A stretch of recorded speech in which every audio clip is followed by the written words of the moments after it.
Hello दोस्तों, स्वागत है आपका आपके अपने चैनल दी एग्जाम हेल्पर में। तो दोस्तों, आज के इस वीडियो में हम जो हमारा कंप्यूटर की 1000 क्वेश्चन की सीरीज चल रही थी उसके तहत पार्ट 14 देखने वाले हैं। इसमें हम आपको कंप्लीट जो एमएस ऑफिस है उससे जो भी क्वेश्चन बन सकते हैं उसके बारे में पूरा वीडियो लेकर आए हैं एक। इसके बाद आपको जो है एमएस वर्ड लेकर आएंगे, फिर एक्सेल लेके आएंगे और फिर आपका पावर पॉइंट लेकर आएंगे। ठीक है, तो चलिए दोस्तों, वीडियो काफ़ी इंटरेस्टिंग होने वाला है। वीडियो को पूरा और ध्यान से देखना है। आपने एनबीएस की किसी भी पोस्ट के लिए अप्लाई किया है तो आपका ये वीडियो हेल्पफुल होने वाला है। दोस्तों, इससे पहले मैं एनबीएस के 13 पार्ट अपलोड कर चुका हूँ। अगर आपने वो नहीं देखे हैं तो जाइए कंप्यूटर के रिगार्डिंग। और जीके के लिए 1000 क्वेश्चन की सीरीज चलाई थी जिसके तहत 4 पार्ट थे, चारों में 1000 क्वेश्चन में करवा चुका हूँ। अब मेरी 500 क्वेश्चन की सीरीज चल रही है जिसके तहत मैं ऑलरेडी 2 पार्ट अपलोड कर चुका हूँ। 2 पार्ट आपको आज मिल जाएंगे। इस प्रकार से टोटल 4 पार्ट आपको हो जाएंगे। टोटल 5 पार्ट वो रहने वाले हैं। इसके अलावा एक्सपेक्टेड या सेफ कट ऑफ हमने बताया है कि अगर आप एग्जाम में पेपर देने जा रहे हैं तो आपको कितने मिनिमम अटेम्प्ट करने चाहिए जिससे आप एक सेफ जोन में रह पाए। ठीक है, तो ये वीडियो देख लीजिएगा। ये सभी वीडियो आपको हमारी एनबीएस की प्लेलिस्ट पर मिल जाएंगे। ठीक है, देखिए दोस्तों, ये हमारा अगर आपने कंप्यूटर बिल्कुल नहीं पढ़ा है तो देखिए वो तो हमारा चल ही रहा है 14 पार्ट। तो एनबीएस के लिए ब्रह्मास्त्र है जो कि 300 क्वेश्चन एक ही वीडियो में मैंने करवाए हैं। इसके अलावा एक है रामबाण, इसमें भी 300 क्वेश्चन। तो टोटल 600 क्वेश्चन आपको 2 वीडियो में देखने को मिल जाएंगे। ये वीडियो अगर आप एग्जाम से पहले देख के चले आते हैं तो आपको काफ़ी मदद यहाँ से मिलने वाली है। ये भी आपको एनबीएस की प्लेलिस्ट में मिल जाएंगे। ये हमारा टेलीग्राम चैनल है, यहाँ पर पीडीएफ्स वगैरह प्रोवाइड की जाती हैं। ये हमारा यूट्यूब चैनल है, सब्सक्राइब नहीं किया सब्सक्राइब कर लिए और वीडियो को लाइक एंड शेयर जरूर कर देना। और चैनल पर हमारे इंस्टाग्राम को फॉलो कर लेना अगर कोई पर्सनल डाउट है तो। ठीक है, इससे पहले मैं एनबीएस के एडमिट कार्ड को लेकर एक इंपॉर्टेंट इंस्ट्रक्शन की वीडियो डाल चुका हूं। अगर आपने वो नहीं देखी है तो जाइए। इसमें मैंने बताया कि आपको एडमिट कार्ड में क्या क्या लेकर जाना है जिससे आपको वहां पर कोई भी दिक्कत का सामना ना करना पड़े। ठीक है, ये एनबीएस का मैं तीसरा पार्ट भी अपलोड कर चुका हूँ। जो 500 जी के जीएस क्वेश्चन थे एमसीक्यू वाले, उसका ये नहीं देखा है तो जाइए, जो कि टीसीएस के प्रीवियस ईयर के पेपर है। ठीक है, और फैसिलिटेशन सेंटर, यदि आपके एडमिट कार्ड में कोई करेक्शन कराना है तो इसकी लिस्ट भी आउट हो चुकी है। ये वाला वीडियो देख लेना, पूरी डिटेल बताइए। और अगर आपको एक्चुअल मॉक टेस्ट देना है कि वहाँ पर किस तरीके से आपका इंटरफेस आता है, किस तरीके से आपको वहाँ पर चीज़ें देखने को मिलती हैं, तो इसके लिए एनबीएस ने मॉक टेस्ट लिंक आउट कर दी है। यहाँ पर जाइए, इस वीडियो में मैंने पूरी डिटेल बताई है कैसे कैसे आप कर सकते हैं। ठीक है, ये हमारी एनबीएस की प्लेलिस्ट है। सभी इंपॉर्टेंट अपडेट आपको इसी प्लेलिस्ट के अंदर मिलती है। इसको फॉलो कर लेना। चलिए दोस्तों, अब हम अपना कंप्यूटर की क्लास स्टार्ट कर लेते हैं।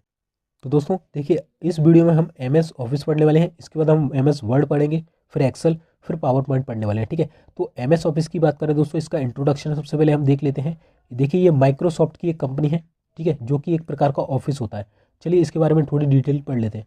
तो यह एक एप्लीकेशन सॉफ्टवेयर है। सबसे पहला क्वेश्चन बनता है कि बताइए एमएस ऑफिस क्या है। तो यह एक प्रकार का एप्लीकेशन सॉफ्टवेयर है। एमएस ऑफिस परस्पर संबंधित इंटर रिलेटेड डेस्कटॉप अनुप्रयोगों यानी कि एप्लीकेशन और सेवाओं का समूह है जिसे सामूहिक रूप से ऑफिस सूट कहते हैं। यानी कि एमएस ऑफिस के अंतर्गत वर्ड एप्लीकेशन आती है, पावर पॉइंट आती है, आपका एक्सेल आता है, एक्सेस आता है। तो ये सब मिलाकर ऑफिस सूट कहलाते हैं। ठीक है, यह क्षितिज समानांतर मार्केट सॉफ्टवेयर है जो विभिन्न क्षेत्रों में व्यापक रूप से प्रयोग होता है, जैसे शिक्षा के क्षेत्र में, ठीक है, ऑफिस वर्क में, कोई भी बड़ी चीज़ हो रही है बैंकिंग के क्षेत्र में, इस तरीके से यूज़ होता है। ठीक है, इसे सबसे पहले मैक ओएस यानी कि मैक ऑपरेटिंग सिस्टम के लिए शुरू किया गया था। अगर बात करें, ठीक है, मैक सबसे पहले अगर पूछे किसके लिए शुरू किया गया था तो मैक ऑपरेटिंग सिस्टम के लिए। चलिए अब हम इसके विकास वगैरह के बारे में पढ़ लेते हैं कि इसके संस्थापक वगैरह कौन है, कब इसका विकास हुआ था। ठीक है, तो देखिए विकासकर्ता कौन है, तो मैंने बताया माइक्रोसॉफ्ट कंपनी जो है ये विकास करता है। फाउंडर कौन है इसके, तो Bill Gates and Paul Allen. ठीक है, 2 नाम आपसे पूछे जाते हैं। फाउंडर कौन है, तो पहले है बिल गेट्स और दूसरे है पॉल एलन। अगर सीईओ की बात करें तो वो है सत्या नडेला। कौन है सीईओ, सत्या नडेला। अगर स्थापना की बात की जाए, कब स्थापित किया गया, जो माइक्रोसॉफ्ट ऑफिस है इसकी कब लॉन्च किया गया था, तो 1988 से 89 में। ठीक है, ये जो माइक्रोसॉफ्ट ऑफिस है इसे 1988 से 89 में लॉन्च किया गया था। अगर बात करें माइक्रोसॉफ्ट ऑफिस जो है ये कैसा सॉफ्टवेयर, मतलब फ्री है या पेड है, किस तरीके का, तो माइक्रोसॉफ्ट ऑफिस जो है आपका एक पेड सॉफ्टवेयर है यानी कि क्लोज सोर्स है। वहीं आपने पढ़ा होगा कि मैंने बताया था लाइनेक्स कैसा है, तो लाइनेक्स ओपन सोर्स है। ओपन सोर्स का मतलब एक फ्री सॉफ्टवेयर है। ठीक है, फ्रीवेयर है। बट माइक्रोसॉफ्ट ऑफिस ऐसा नहीं है। आप लोग सोचते होंगे कि हमें तो यार फ्री में मिल जाता है, तो वो फ्री में नहीं होता, वो क्रैक वर्जन होता है उसका। ठीक है ना, फ्री में नहीं मिलता। माइक्रोसॉफ्ट ऑफिस जो है एक मतलब पेड पेड जो आपका सॉफ्टवेयर होता है वो है। ठीक है, पेड कह लो या फिर क्लोज सोर्स कह लो या फिर प्रोप्राइटी सॉफ्टवेयर कह लो। प्रोप्राइटी का मतलब होता है मालिकाना। ठीक है, तो ये तीनों आपसे पूछा जाता है कि माइक्रोसॉफ्ट ऑफिस किस प्रकार का सॉफ्टवेयर है, पेड है, क्लोज सोर्स है या प्रोप्राइटी। तो ये तीनों है। ठीक है, ओपन सोर्स नहीं है। ओपन सोर्स कौन सा है, लाइनेक्स है। ठीक है, चलिए एमएस ऑफिस में क्या क्या शामिल होता है, चलिए हम देख लेते हैं क्या क्या शामिल होता है। तो देखिए MS ऑफिस के अंतर्गत जो भी चीज़ें शामिल होती हैं हमने यहाँ लिख रखी हैं। जैसे MS वर्ड शामिल होता है, तो MS वर्ड क्या है, एक वर्ड प्रोसेसिंग एप्लीकेशन सॉफ्टवेयर है। दूसरा MS एक्सेल शामिल होता है जो कि एक स्प्रेडशीट सॉफ्टवेयर है। तीसरा MS पावर पॉइंट शामिल होता है जो कि एक प्रेजेंटेशन सॉफ्टवेयर है। चौथा MS एक्सेस शामिल होता है जो कि डाटाबेस या डाटा एंट्री सॉफ्टवेयर है। ठीक है, इन चारों को बेसिकली आपसे ज़्यादातर पूछा जाता है। इसके अलावा देखिए और भी हैं, जैसे MS वन नोट है, MS आउटलुक, MS पब्लिशर, ये सभी MS ऑफिस के अंतर्गत आते हैं। एक और है जो है आपका स्काइप फॉर बिजनेस, आपने नाम सुना होगा, स्काइप जो है वीडियो कॉलिंग के लिए यूज़ होता है। ठीक है, तो चलिए अब हम देख लेते हैं MS ऑफिस के वर्जन कौन कौन से आ चुके हैं। तो कितने वर्जन में MS ऑफिस आ चुका है। अगर बात करें सबसे पहला वर्जन कौन सा था, तो वो था 1.0, फिर आया 1.5, फिर आया 1.6, फिर आया 3.0, फिर आया 4.0 जो कि 1994 में आया था। इसके बाद दोस्तों आया था हमारा देखिए 4.2 आया, ऑफिस 4.2। इसके बाद आया ऑफिस 4.3 आया, फिर ऑफिस 95, फिर ऑफिस 97 आया, फिर ऑफिस 2000 आया, फिर ऑफिस XP आया, फिर ऑफिस 2003 आया। 2003 के बाद हमारा आता है ऑफिस 2007 आता है, फिर ऑफिस 2010 आया, ऑफिस 2013 आया, फिर उसके बाद 16 आया और फिर 19 आया।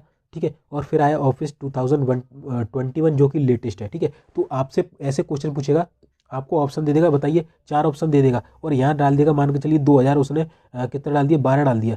तो आपसे पूछेगा निम्न में से 4 ऑप्शन देगा, निम्न में से बताइए कौन सा एक MS ऑफिस का वर्जन नहीं है। तो कौन सा नहीं है, 2012, बाकी 7 है, 10 है, 13 है, 16। ठीक है, तो इस तरीके से पूछेगा। या फिर पूछ लेगा बताइए अभी MS ऑफिस का लेटेस्ट वर्जन कौन सा चल रहा है, तो वो है आपका MS ऑफिस 2021 जो कि लॉन्च किया गया था 2021 में ही। ठीक है, अगर पूछ ले जो बेसिकली देखिए ये अभी लॉन्च किया गया है तो ज़्यादातर यूज़ में नहीं है, अभी जो यूज़ में चल रहा है वो है 2019 वाला। ठीक है, तो ऑफिस 2019 से पूछे कब लॉन्च किया गया था, तो ये किया गया था 24 सितंबर 2018 को लॉन्च किया गया। ठीक है, तो 19 वाला कब, 18 में लॉन्च किया गया और करंटली यूज़ में यही चल रहा है, क्योंकि ये अभी 21 में आया तो इतना अभी पॉपुलर नहीं हुआ है। ठीक है, बाकी 2019 वाला अभी करंटली यूज़ में। ठीक है, तो याद रखना। चलिए अगर बात करें MS ऑफिस 2019, देखिए दोस्तों ये तो अभी आया है तो इसके बारे में ज़्यादा अपडेट नहीं है, बट जो MS ऑफिस 2019 वाला है ना, इसके रिगार्डिंग क्वेश्चन आपसे पूछा है, तो चलिए इसके बारे में थोड़ी डिटेल हम जान लेते हैं कि MS ऑफिस 2019 में क्या क्या चीज़ें हैं। चलिए तो दोस्तों MS ऑफिस जो 2019 है ये किस लिए बनाया गया था, तो ये इसको जो है ये सपोर्ट करता है विंडोज़ 10 को और मैक ऑपरेटिंग सिस्टम को। ठीक है, तो इसे विंडोज़ 10 और मैक ऑपरेटिंग सिस्टम के लिए बनाया गया था। और ये रन किस किस पे करता है, तो विंडोज़ 10 पर और विंडोज़ सर्वर 2019 पर ये रन करता है। अगर बात करें जो देखिए मैंने आपको MS ऑफिस के अंतर्गत बताया था क्या क्या चीज़ें शामिल होती हैं, तो 7 से 8 सॉफ्टवेयर शामिल होते हैं, जिसमें से जो 2019 हमारा ऑफिस है इसमें वन नोट जो था इसे हटा दिया गया। ठीक है, तो वन नोट वाला था उसे हटा दिया गया और इसमें शामिल क्या क्या है, तो वर्ड शामिल है आपका, Excel, PowerPoint, Access, Outlook शामिल है, स्काइप फॉर बिजनेस ये शामिल है और एक नया सॉफ्टवेयर ऐड किया गया था विजियो व्यूअर। ठीक है, तो विजियो व्यूअर भी इसमें शामिल है। बाकी आपको याद रखना है कि आपसे पूछेगा बताइए 2019 में निम्न में से कौन सा सॉफ्टवेयर शामिल नहीं, तो वन नोट नहीं है, वन नोट को हटा दिया गया। ठीक है, चलिए अगर हम देखें MS ऑफिस क्लाउड सॉफ्टवेयर, तो देखिए MS ऑफिस तो वो एक अलग चीज़ थी, अब आ गया है MS ऑफिस क्लाउड सॉफ्टवेयर। इसका मतलब क्या है, तो आपकी जो MS ऑफिस है जैसे एप्लीकेशन है, वर्ड है, अगर आपको ये पूरा जो भी काम करना है उस पर ऑनलाइन सेव करना है, कैसा करना है, ऑनलाइन सेव करना है, तो उसके लिए MS यानी कि माइक्रोसॉफ्ट ने अपना एक क्लाउड सॉफ्टवेयर निकाला है जिसका नाम है ऑफिस 365। अभी इसका नेम चेंज कर दिया गया, न्यू नेम इसका कर दिया गया माइक्रोसॉफ्ट ऑफिस 365। ठीक है, पहले सिर्फ ऑफिस 365 था, अब हो गया है माइक्रोसॉफ्ट ऑफिस 365। ठीक है, तो ये चीज़ याद रखिएगा। अगर बात करें देखिए मैंने बताया था अभी कि इसमें आप जो है माइक्रोसॉफ्ट के सभी एप्लीकेशन जैसे वर्ड, एक्सेल वगैरह जो भी हो गई उनको ऑनलाइन सेव कर सकते हैं। ठीक है, इसका निर्माण 2011 में कराया गया था, किसका, माइक्रोसॉफ्ट 365 का। ठीक है, और इसके स्पेस की बात करें किसका कितना स्टोरेज है, तो अगर आप फैमिली सब्सक्रिप्शन लेते हैं इसके भी प्लान आते हैं, 5,000 प्लान, 5,000 वाला प्लान, 6,000 वाला प्लान, इस तरीके से आते हैं। तो अगर आप फैमिली सब्सक्रिप्शन लेते हैं तो उसमें 6 TB का डाटा स्टोरेज कैपेसिटी आपको मिल जाती है। और मैंने बताया था तो यह एक पेड सॉफ्टवेयर है। ठीक है, तो आपसे पूछे MS ऑफिस क्लाउड जो है ये किस प्रकार का सॉफ्टवेयर है, तो पेड सॉफ्टवेयर है। ठीक है, तो आपको देखिए यहाँ पर इसका फोटो दिख रहा होगा ऑफिस क्लाउड करके। ठीक है, चलिए मैं थोड़ा इसको जूम कर देता हूँ। ठीक है, अब आपको दिख रहा होगा ऑफिस 365, इसके अंतर्गत देखिए जितनी भी MS ऑफिस की जो एप्लीकेशन होती है उनको आप ऑनलाइन सेव कर सकते हैं। ठीक है, चलिए अगर बात करें MS ऑफिस तो मैंने बताया क्या क्या इसमें शामिल होता है, तो मेनली देखिए इसमें 7 से 8 चीज़ें शामिल होती है जो मैंने बताई थी, बट आपको 4 चीज़ें जो है मेनली पढ़नी होती हैं। 4 में से भी 3 ज़्यादा इंपॉर्टेंट पढ़नी होती है। पहला है MS वर्ड, दूसरा है MS एक्सेल, तीसरा है पावर पॉइंट, चौथा है MS एक्सेस। चलिए अब हम पढ़ते हैं MS वर्ड में क्या क्या शामिल होता है। तो आप MS वर्ड के तहत कोई भी डॉक्यूमेंट बना सकते हैं, अपना रिज्यूम बना सकते हैं, लेटर बना सकते हैं, एप्लीकेशन बना सकते हैं, यानी कि एप्लीकेशन जो वो वाली एप्लीकेशन जो लिखते हैं ना स्कूल में, जो एप्लीकेशन लिखते हैं वो वाली एप्लीकेशन, ठीक है। और सर्टिफिकेट कोई बना सकते हैं, ठीक है। तो ये आप MS वर्ड के थ्रू कर सकते हैं। अगर एक्सेल की बात करें, एक्सेल में क्या क्या कर सकते हैं, तो एक्सेल को हम अकाउंटिंग सॉफ्टवेयर कहते हैं। तो अकाउंटिंग में बेसिकली काफ़ी यूज़ होता है, ठीक है। तो अकाउंटिंग करते हैं। इसके अलावा सैलरी का जो चार्ट होता है वो बना सकते हैं, बिलिंग बना सकते हैं, स्टूडेंट के जो रिजल्ट आते हैं वो बना सकते हैं, और मैथमेटिकल जो कैलकुलेशन होती है वो कर सकते हैं। DI बना सकते हैं, DI जो होती है ना, DI में बार ग्राफ, टेबल ग्राफ, ठीक है। तो वो सब MS एक्सेल के थ्रू हम बनाते हैं, ठीक है। चलिए अगर बात करें पावर पॉइंट में क्या क्या आता है, तो पावर पॉइंट जो है एक प्रेजेंटेशन सॉफ्टवेयर है, ठीक है। इसमें प्रेजेंटेशंस बना सकते हैं आप, इसमें साउंड डाल सकते हैं, वीडियो डाल सकते हैं, एनिमेशन डाल सकते हैं, यानी कि मूवमेंट डाल सकते हैं, और स्लाइड्स बना सकते हैं, ठीक है। तो ये सब आप MS पावर पॉइंट के तहत कर सकते हैं। इसके अलावा MS एक्सेस में क्या कर सकते हैं, तो MS एक्सेस में बेसिकली 2 काम होते हैं। एक आपका होता है डाटाबेस, यानी कि बहुत सारा डाटा है उसका डाटाबेस तैयार करना। एक होता है डाटा एंट्री का काम, बहुत सारा डाटा एंट्री का काम आपको जो भी करना है, ठीक है। तो बेसिकली ये MS ऑफिस के अंतर्गत 4 जो एप्लीकेशन है इनका ज़्यादातर यूज़ होता है, ठीक है। तो इनके बारे में देखिए, हम अभी MS ऑफिस पढ़ रहे हैं, फिर MS वर्ड पढ़ेंगे, एक्सेल और पावर पॉइंट। MS एक्सेस में ज़्यादा कुछ खास नहीं है, इससे जो भी 2-4 इंपॉर्टेंट क्वेश्चन होंगे मैं आपको बता दूंगा। बस आपको याद रखना है कि MS ऑफिस का यूज़ किस लिए होता है, डाटाबेस और डाटा एंट्री के लिए, ठीक है। चलिए तो दोस्तों अब हमारी थ्योरी सेक्शन कंप्लीट हो गया है। अब हम यहाँ पर इससे रिलेटेड जितने भी क्वेश्चन बन सकते हैं वो हम एक बार देख लेते हैं। तो देखिए दोस्तों, सबसे पहला क्वेश्चन है, MS ऑफिस किस प्रकार का सॉफ्टवेयर है। तो अभी मैंने बताया MS ऑफिस जो है एक एप्लीकेशन सॉफ्टवेयर है, ठीक है। किस प्रकार का एप्लीकेशन सॉफ्टवेयर है MS ऑफिस।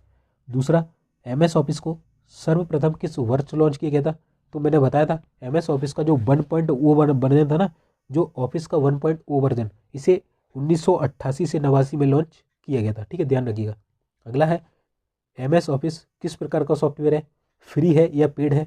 तो अभी मैंने बताया था कि ये पेड सॉफ्टवेयर है, जिसे हम प्रोप्राइटरी सॉफ्टवेयर या क्लोज सोर्स भी बोलते हैं। क्या, क्लोज सोर्स सॉफ्टवेयर भी बोलते हैं, ठीक है। चलिए अगला है दोस्तों, इनमें से क्या MS ऑफिस का हिस्सा नहीं है। तो देखिए यहाँ पर ऑप्शन दे रखे हैं, word, publisher, one note, outlook और मीट। तो हमने पढ़ा था कि MS ऑफिस में वर्ड शामिल है, पब्लिशर शामिल है, वन नोट शामिल है, आउटलुक शामिल है, बाकी मीट शामिल नहीं है। मीट क्या है, तो ये गूगल का एक उपकरण है जिससे आप, गूगल मीट आपने सुना होगा, उससे वीडियो कॉलिंग करते हैं, ठीक है। तो वो चीज़ है। अगला है, MS ऑफिस का पहला संस्करण कौन सा था। तो मैंने बताया था ऑफिस 1.0 है जो पहला संस्करण था, जो कि 1988 से 89 में लॉन्च किया गया था। अगला है, MS ऑफिस का नवीनतम संस्करण कौन सा है। तो ये है आपका ऑफिस 2021, ये नवीनतम है, बट जो ज़्यादा अभी यूज़ हो रहा है वो 2019 वाला हो रहा है, ठीक है। चलिए अगला है दोस्तों, इनमें से कौन सा MS ऑफिस का वर्जन नहीं है। तो देखिए मैंने आपको सभी वर्जन बताए थे 1.0 से लेकर 2021 तक। तो 2019 ये तो था, 16 ये भी था, 2011 ये शायद नहीं था, 13 था। तो 13 था, 16 था, 19 था, 11 नहीं था, ठीक है। तो क्या आंसर हो जाएगा, 11, ठीक है। तो आपसे इसी तरीके से क्वेश्चन पूछेगा, बताइए निम्न में से कौन सा MS ऑफिस का वर्जन है या नहीं है, ठीक है। चलिए MS ऑफिस 2019 में से किस सॉफ्टवेयर को हटाया गया था। तो मैंने बताया था जो वन नोट है आपका, इसको MS ऑफिस 2019 में से हटा दिया गया था। अगला है, MS ऑफिस का क्लाउड बेस्ड सॉफ्टवेयर कौन सा है।